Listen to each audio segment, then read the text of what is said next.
batur ngahuapkeun teu modar lain racun heuy gitu. Sulit-sulit aman. Masuk ke hadrat Allah itu dekat, jangan disulit-sulit.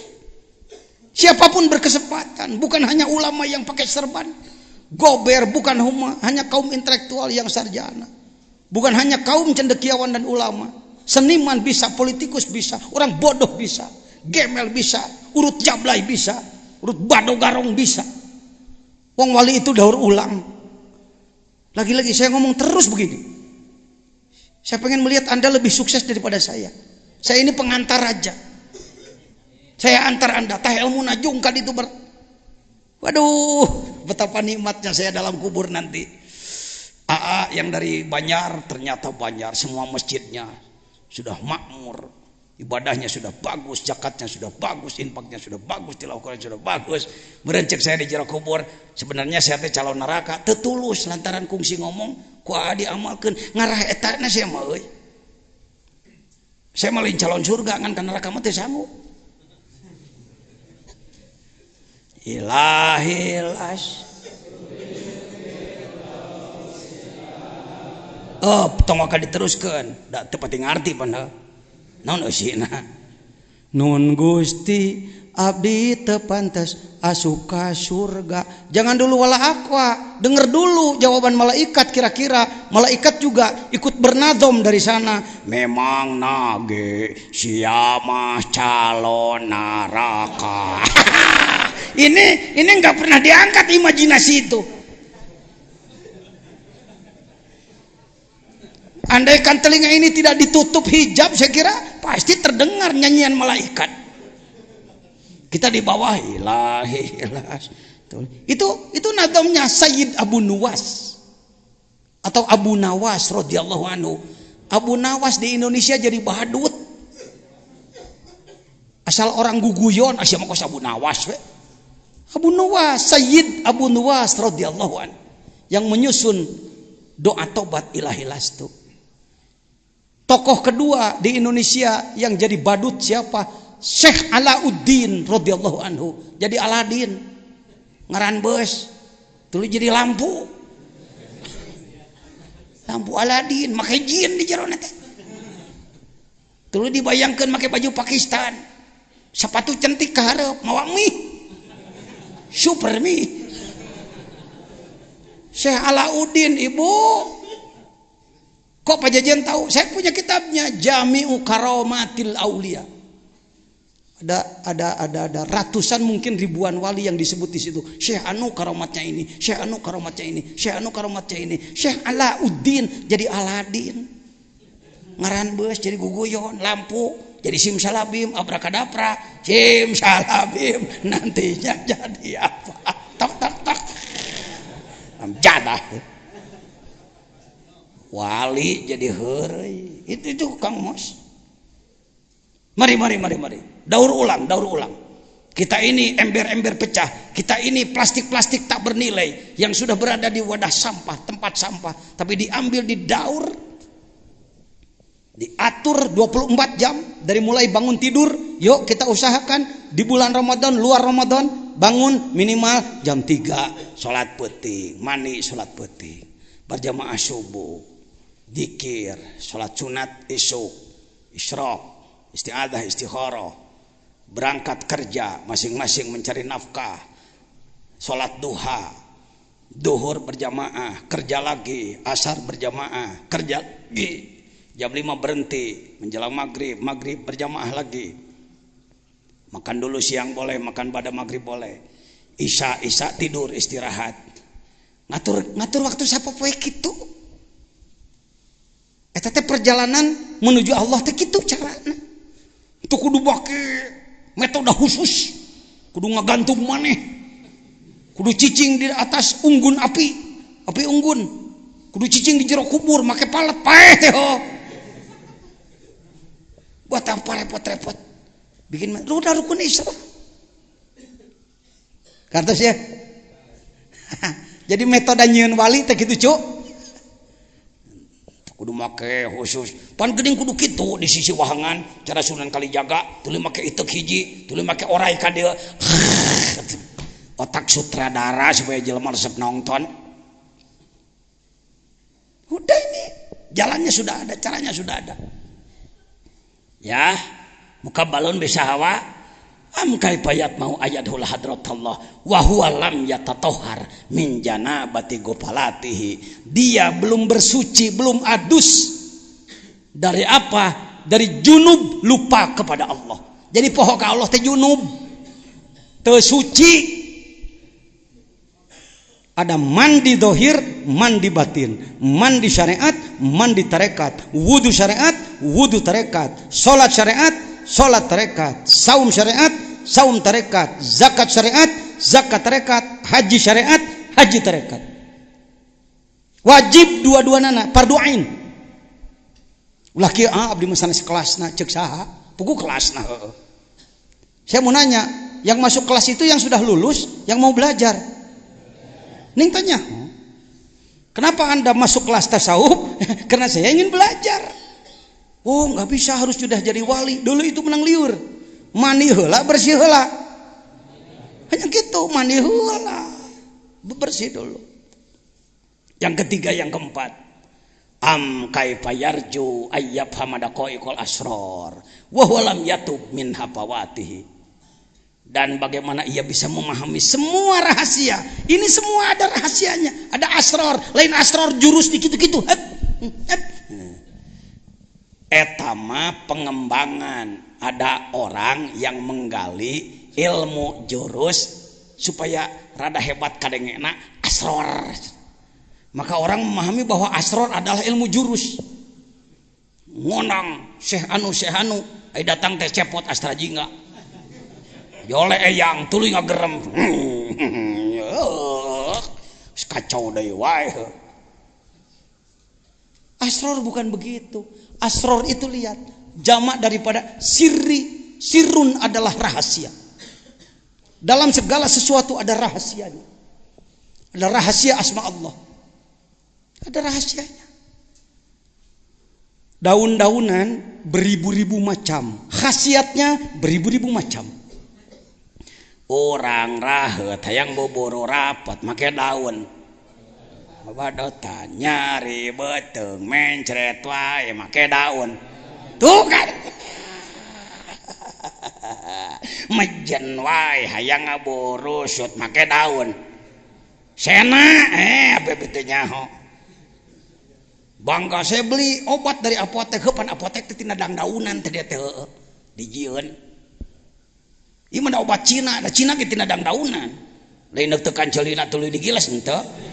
Nah, bobodo mahna hirup teh deuleu itu. Nah, itu menang belat-belat teh umat Islam teh. Ini serba tertinggal dalam itu, dalam ini politik tertinggal, budaya tertinggal, seni tertinggal, ekonomi tertinggal, semuanya tertinggal. Kita ini jadi maglub. Bangkit Pak, Allahu Akbar. Siap bangkit. Kade di siap datang ka imah lung saya deui. Jadi deui mualim ngagayem ngan nyatu aja ngudud. Sorry. Bahasa sayanya begini ya udah nggak bisa ditutupi lah. Wataknya udah begini. Jadi berapa tahap ini? Bisa dipahami? Bisa. Kalimat inti terbitnya sinar, bangkit, masuk ke hadirat Allah, halus-halusnya rahasia. Lanjut permasalahannya.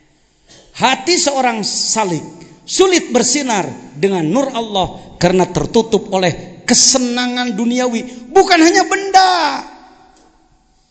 Yang disebutkan akwan bukan hanya mobil, rumah, sawah, tanah, beki molor ke asup. Tete dunya teh akwan teh. Buki hees, buki ngawangkung, tepuguh topikna, ngajurujus yang ngomong kemana jorna. Kuat beak budang garam 2 bungkus ngageruan deui. Masak atuh masak. Kudu puas bari tepuguh arahna. Duniawi. Yang miskin harta hidupnya menggerutu bahkan mempersalahkan nasib. Yang sudah punya malah sombong dan hura-hura. Eta nu disebutkeun akwan ku Mang Jejen. Di tafsiran ku anak itu tah. Pagawean urang teh heueuh. Ningang geus boga hura-hura, ningang teu boga kakalenek hayo. Nggak begitu. Yang kedua, hidup mengikuti keinginan hawa nafsu. Yang ketiga, sulit melakukan ibadah dohir batin untuk membuka perjalanan ruh menuju Allah. Selanjutnya, sulit masuk ke hadirat Allah. Adalah sulit memahami halus-halusna rahasia Allah. Semua punya rahasia, semua punya rahasia. Sebelum masuk kepada hikmah yang ke-14, izin Allah, walaupun dalam keadaan capek, sohib saya, adik saya, teman berjuang saya, Al-Mukarram Ustadz Kiai Haji Mustafa berkenan hadir. Inginnya beliau hadir tadi malam bersama kawan-kawan pada pembukaan, tapi karena sibuk harus ada rapat beberapa kali, maka malam ini beliau hadir. Saya mohon ada sekapur sirih dari beliau, sebab saya sedang berjuang dengan beliau. Di kampung Bapak ada Iqra? Belajar Quran ada Iqra? Oh ada ya. Iqra itu ciptaan Baghdad atau ciptaan mana? Oh Jogja ya. Sudah kenal dengan orangnya belum? Nah ini orangnya. Mangga. Penyusun Iqra bimbingan Al-Mukarram Kiai Haji As'ad Umam adalah beliau. Sekarang jadi ketua nasional beliau dan menjadi orang Sukabumi. Fadal. Biar beliau salah seorang saksi agungnya zikir. Boleh, tidak sekapur sirih. Sejam 2 jam boleh.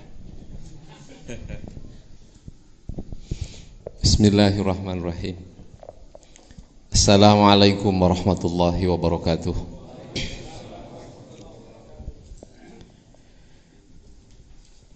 Alhamdulillahilladzi arsala rasulahu bil huda wa dinil haq liyudhhirahu 'ala ad-dini kullih wa kafa billahi syahidah. Asyhadu an la ilaha illallah wahdahu la syarikalah wa asyhadu anna Muhammadan abduhu wa rasuluh. Allahumma salli ala sayyidina Muhammad wa ala alihi wa sahbihi ajma'in, amma ba'd. Mukarram Kiai Haji Zazen Zainal Abidin. Kadang-kadang saya juga memanggil AA karena memang ceritanya saya diangkat sebagai adik.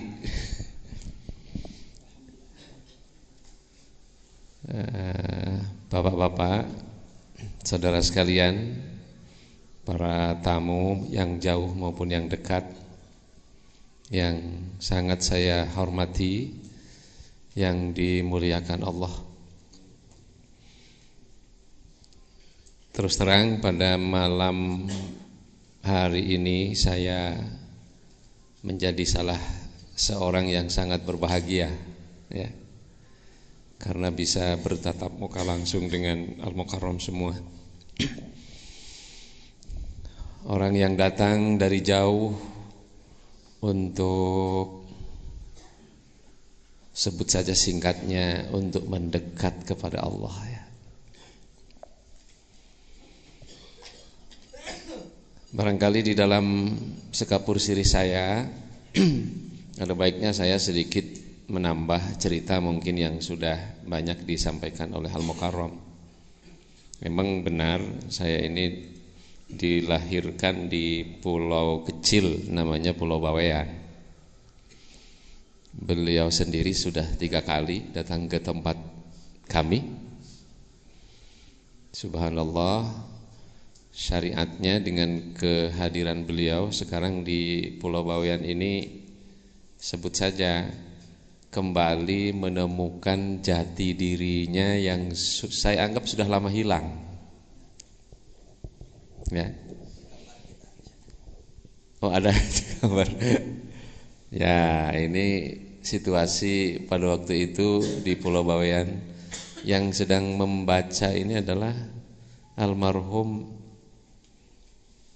Raden Kiai Haji Abdurrahman, biasa dipanggil Din Makmang, yang kemarin mungkin sudah disampaikan oleh beliau. Beliau baru saja meninggal dunia. Alhamdulillah sempat ketemu. Beliau adalah tokoh utama di Pulau Bawean itu. Memang sekarang orang Bawean sedang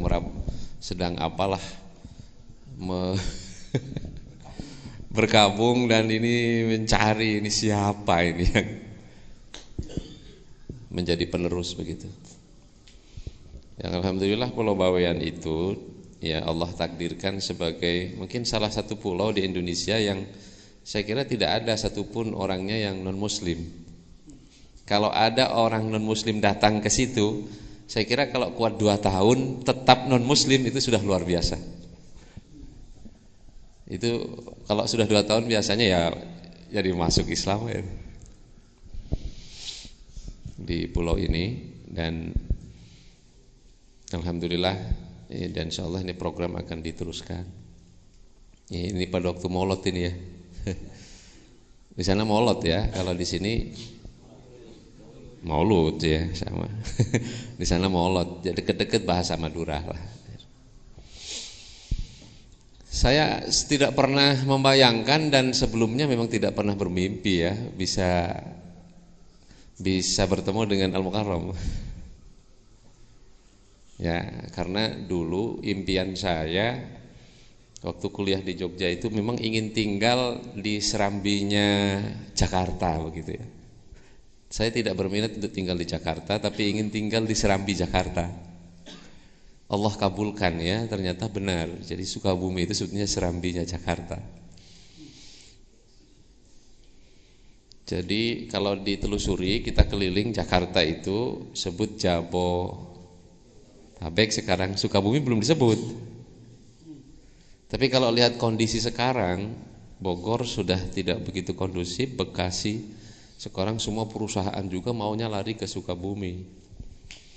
Dan kita lihat keliling Jakarta ini satu-satunya daerah ya yang secara terus terang eksis, tokoh-tokohnya menyatakan deklarasi penegakan syariat Islam itu Sukabumi. Cianjur itu pejabatnya, tapi kalau di Sukabumi ini masyarakatnya. Subhanallah. Nah, saya mungkin bercerita sedikit. Memang di Sukabumi itu Bapak-bapak ya, ini saya kira ini penting saya sampaikan. Ketika saya datang dulu, saya 5 tahun itu tiarap lah, tidak keluar dari lembaga yang saya rintis itu. Karena pendatang lah, biasa pendatang begitulah.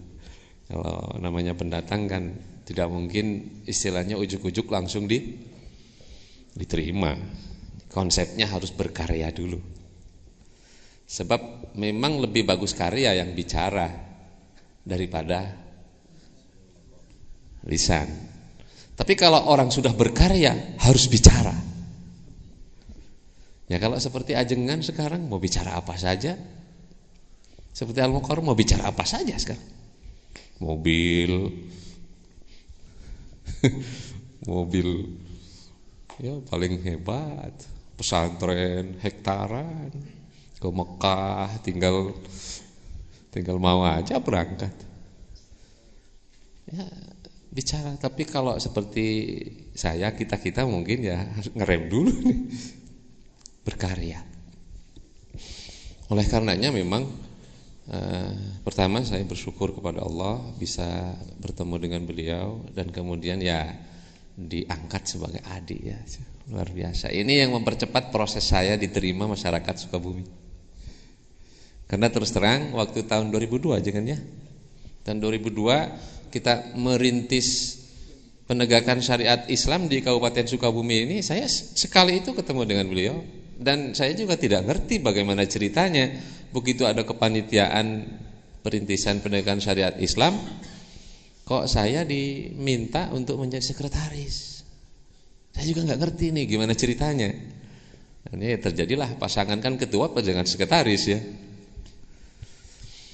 Nah ini iya, jadi itulah yang nampak. Nah ini yang di tengah Al-Mukarram beliau ya, di sebelahnya adalah Kiai Haji almarhum Kiai Haji Dadun Abdul Qahar. Ya, beliau tokoh sentral di Kabupaten Sukabumi, kasepuhan yang sudah almarhum.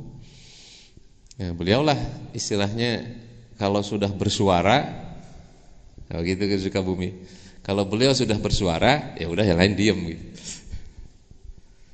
Maka ketika deklarator dulu, beliau berceramah, di sebelah saya ini orang Banten.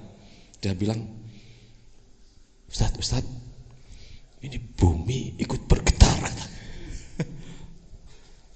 Bumi ikut bergetar. Mendengar suara beliau yang begitu lantang pada waktu itu. Saya sebetulnya memang mencari ya, di mana saya akan tinggal ini. Tapi takdir Allah memang saya diantarkan ke Sukabumi. Nah, pada saat deklarasi ini saya juga tidak pernah membayangkan kalau deklarasi itu akan jatuh pada tanggal 10 Muharram dan bertepatan tanggal 24 Maret. Nah, tanggal 24 Maret pada tahun itu memang saya pas kalau ulang tahun ini ya. Ulang tahun ke-40. Artinya usia 40 saat deklarasi itu. Maka pada saat itulah ya kita sedang saum ya, sedang saum Asyura. Saat itulah saya berketetapan bahwa saya tidak boleh pergi dari Sukabumi. Ya akhirnya apapun ya dihadapilah.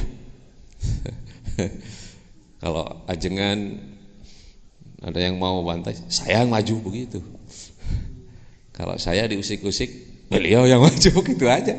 Jadi memang ini sudah ya kita pahami seperti itu ya.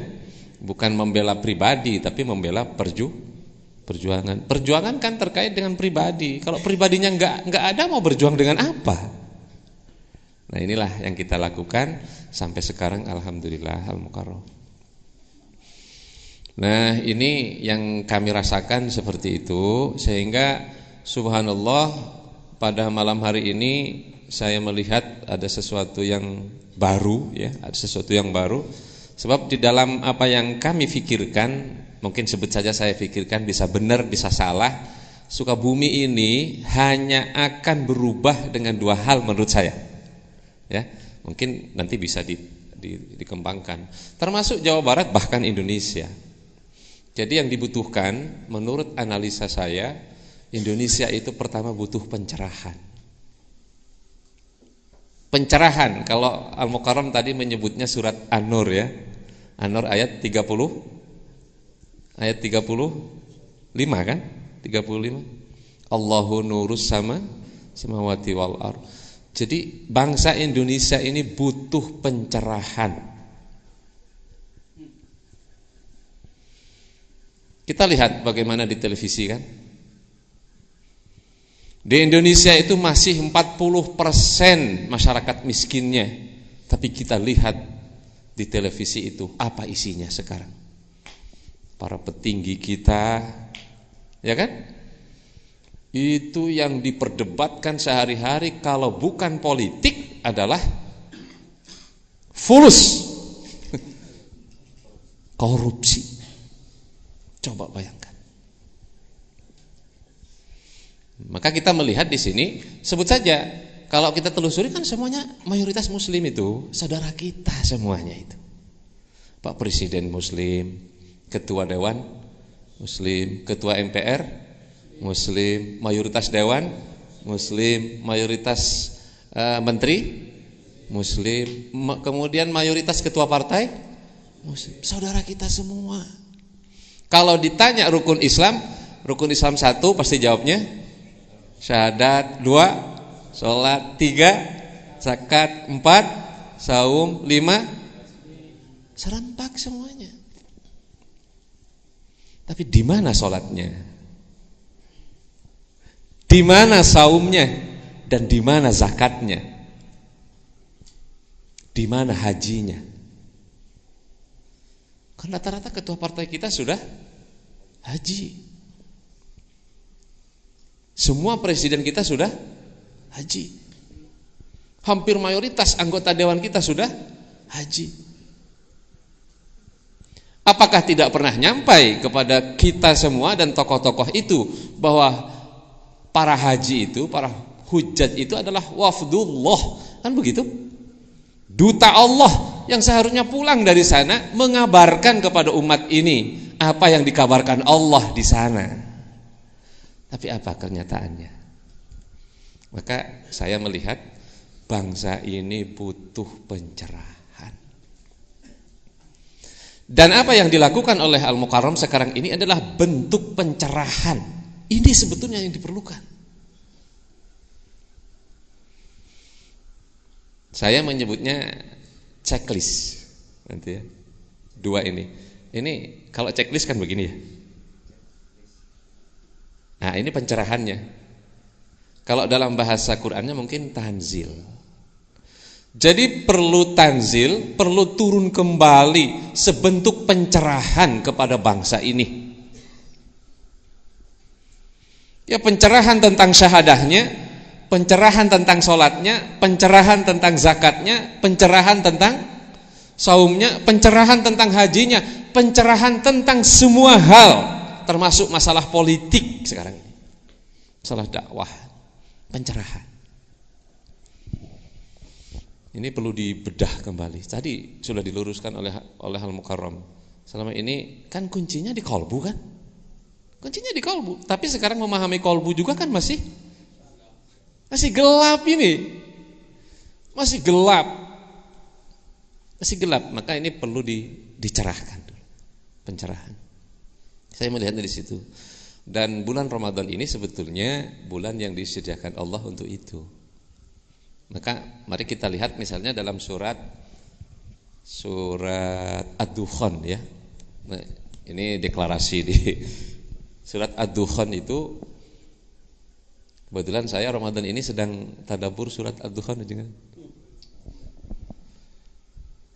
Saya mentradisikan setiap Ramadan itu ada surat tertentu yang tadabbur ya, mulai dari membacanya, menghafalnya begitu ya. Kemudian mengenal bahasanya sampai tadabbur isinya. Kebetulan tahun ini jatuh pilihan ke surat Ad-Dukhan. Tahun yang lalu surat Az-Zumar. Tahun sebelumnya lagi surat Yasin. Jadi biasanya kalau sudah begitu nanti hafalannya jadi tambah begitu. Nah, dalam surat Ad-Dukhan ini coba kita perhatikan contohnya. Surat Ad-Dukhan, surat 44 ya. Surat ke-44. A'udzubillahi minasyaitonirrajim. Saya bacakan beberapa ayat saja bagian awal ya. Bismillahirrahmanirrahim. Hamim wal kitabil mubin. Inna anzalnahu fi lailatin mubarakatin. Inna kunna munzirin. Di sini kan rahasianya.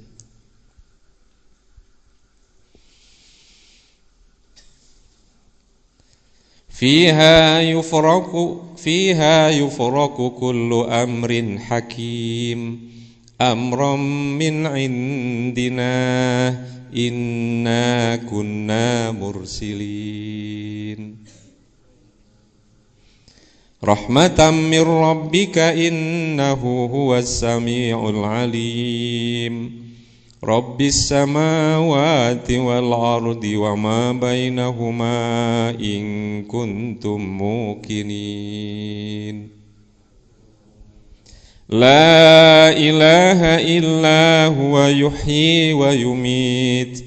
Rabbukum wa rabbu abaikumul awwalin bal hum fi syakki yal'abun. Ini baru beberapa ayat di bagian awal. Coba nanti kita buka itu ya.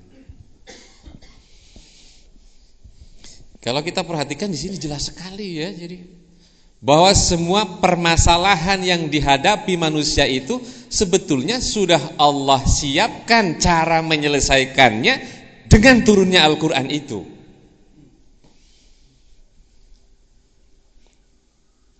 Ini kan fiha yufraku kullu amrin hakim. Kan sama dengan tanazzalu alaihimul malaika tuwarruhu fiha bi'izni rabbihim min kulli amrin salam. Kan sama.